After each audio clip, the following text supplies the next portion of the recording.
But the hero of the Balkans was on his knees.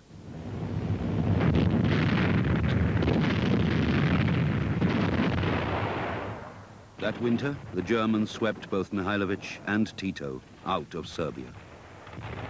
Before going off the air, Milhailovíc sent a cryptic message.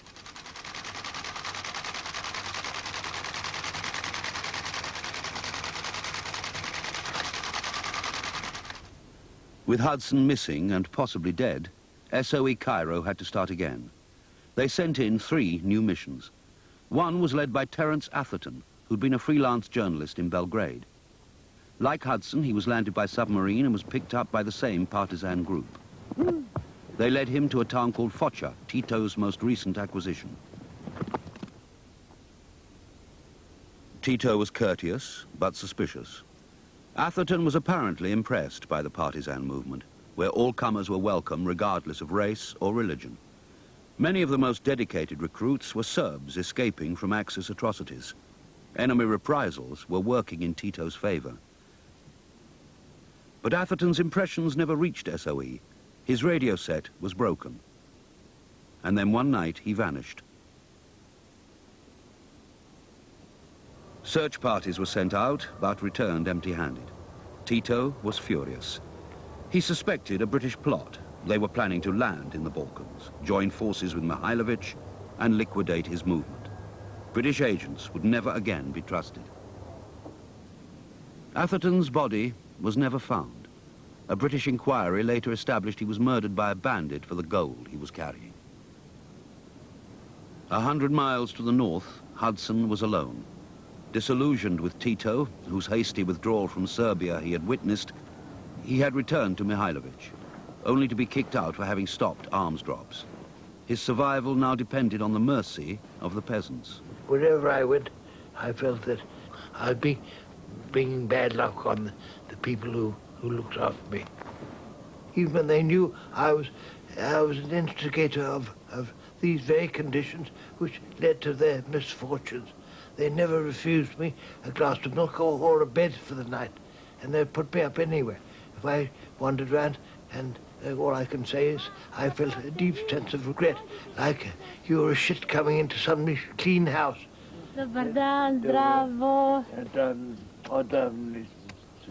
Dobro ste nam došli. Kako ste? Ajde, izvolite. Jovorka Miletic was 12 when she last saw Hudson.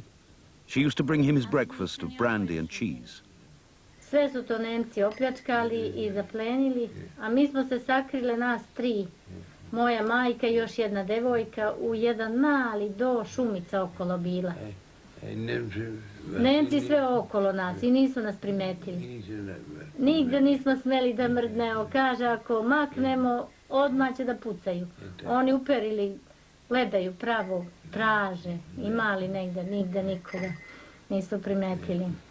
And eventually some neighbor or somebody would say, oh, tell the next German patrol, well, there's that English agent there, and he's used there the night they just come in and throw a hand grenade into the house, and the house would be a pile of rubble.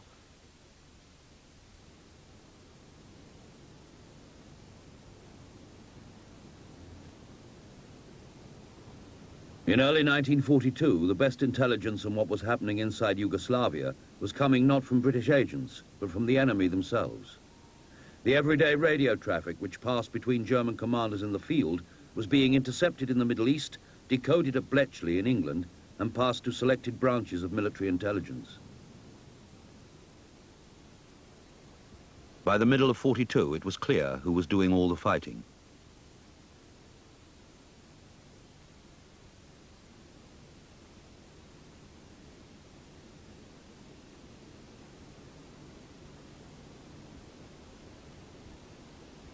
But SOE was deprived of this crucial information. Signals intelligence was controlled by MI6, a secret service that does not normally justify its actions. One man who worked at its London headquarters has agreed to do so. If we passed on secret information to SOE, to the people who were liaising with the Royal Yugoslav government, there was a grave danger that our sources would be blown. And the intercepts which we were getting, not just in relation to Yugoslavia, but the intercepts of German telegraphic communications was so important to the successful prosecution of the war that to allow any government to know that we were getting that information could have risked the whole outcome of the operation. There was no love lost between the two organizations. MI6 persistently questioned SOE's competence. To some extent, it was looked upon as a rather comic organization of bright young men who were fighting or playing and fighting a war. I think they did have difficulties. They were set up very quickly, like a number of other units were set up. They probably thought of themselves as having some kind of an intelligence role, but that wasn't their job. They were not trained in intelligence work. As the intelligence maps revealed, it was the partisans, not the Chetniks, who were doing the sabotage.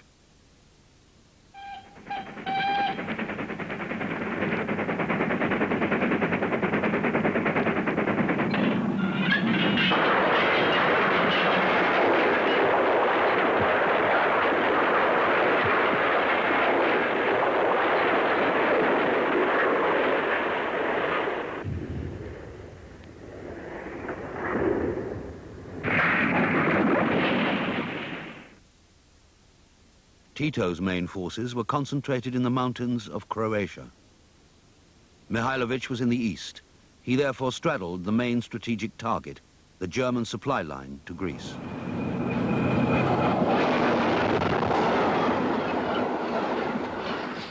But this railway remained undisturbed. SOE had no objective information from Yugoslavia until the spring of 1942, when Milhailovíc grudgingly accepted Hudson back into the fold. He'd been out in the cold for 4 months. In the summer, Milhailovíc marched south to Montenegro, which was under Italian occupation. He set up his headquarters in the Gornje Lipovo Valley. Hudson was given a Chetnik pass so that he could move freely through Italian territory and assess for himself the military potential of the Montenegrin Chetniks. He discovered their deep entanglement with the Italians. In exchange for arms and food, they had agreed to rid Montenegro of the common enemy, the partisans.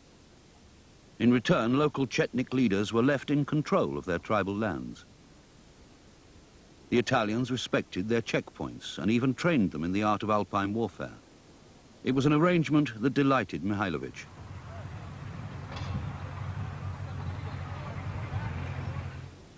In the town of Kolashin, Hudson photographed a rally of several thousand Chetniks who were being incited by an Italian general to undertake a major offensive against the partisans.